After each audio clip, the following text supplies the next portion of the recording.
the threat that he's particularly worried about is sort of the lone wolf threat, an individual that could be radicalized, but essentially would carry out an operation of their own doing that would result in some violence. And trying to prevent that is exceedingly difficult.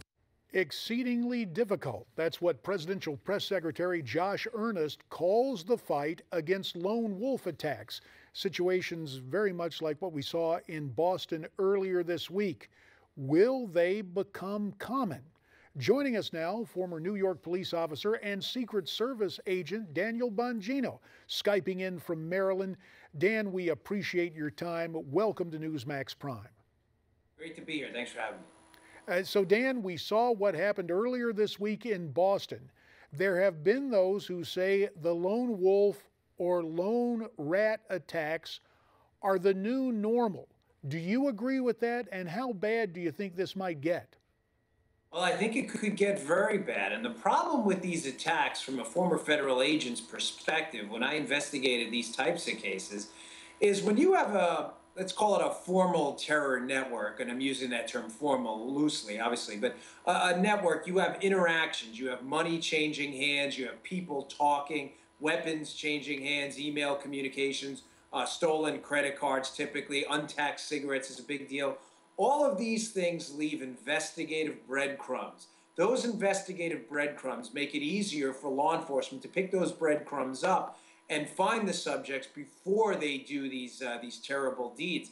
These lone wolf attacks make it really difficult to find these people because that interconnected network isn't really there. What we've seen over and over is these people get caught because they get sloppy, as the Boston case, where he started tweeting out on social media his intentions. Let me ask you your assessment. When we saw what happened in Boston this week, yes, in a sense it was prevented, but I think there's a real concern on the part of everyday Americans, a concern about the government's ability to protect them in their homes, in their places of work. Do you share those concerns?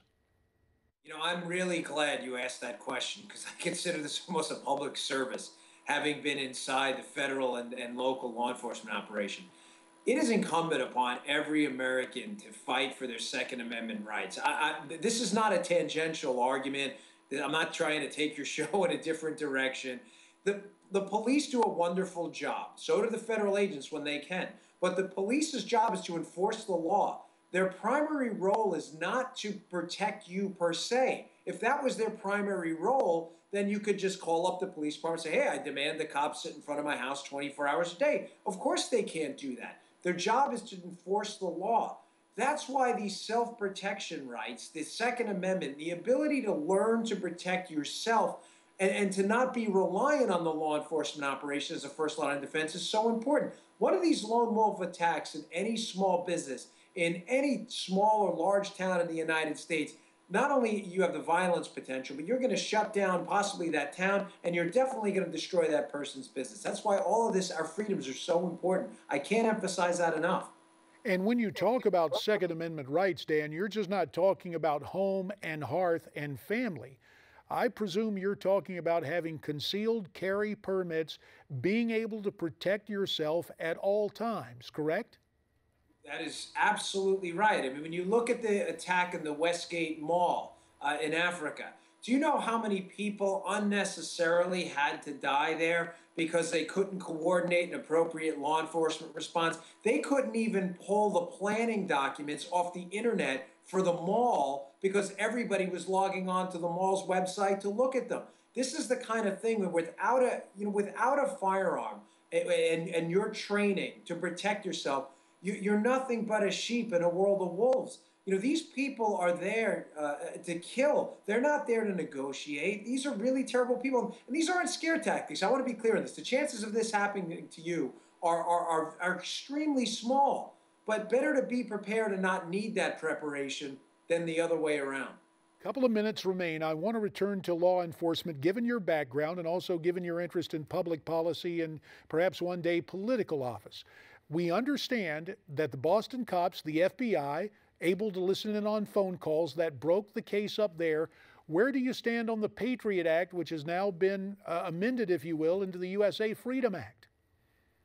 Well, I think the lone wolf provision was well written, and I also think roving wiretaps was well written as well. It was getting ridiculous at the federal level with these cricket phones and these other phones, these throwaway phones, constantly going back for new authority for the same information. It was outrageous.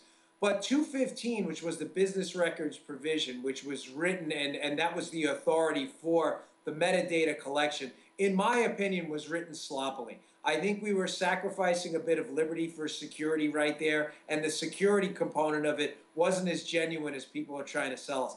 With my experience investigating with the Joint Terrorist Task Force, the system works with that judicial intervention outside of the FISA courts. I don't think the government needs to be the repository of this metadata to keep us safe. I think it was unnecessary. We'd be remiss, Dan, given your experience with the Secret Service, only about 30 seconds, but the problems the service has had in recent years and recent months. What needs to be done? Yeah, it's devastating. They needed a house cleaning up at the top. It wasn't a rank and file issue, and they've got that. The director they have in charge now, I know personally. I worked for him, Joe Clancy. I think he's the right guy. I used to call him, AB, all business. And he's got the horse blinders on, and his goal is to improve this agency, reestablish morale, and reset them as the tip of the spear in federal law enforcement. I think they're on the right track. Dan Bongino, we'll have to leave it there, sir. We thank you for your perspective and your insights and joining us tonight via Skype from Maryland. Well, you heard what Dan had to say. Do you agree? We'd love to hear from you. You can email me. Also use Facebook and Twitter and Newsmax.com for your comments. Stay with us.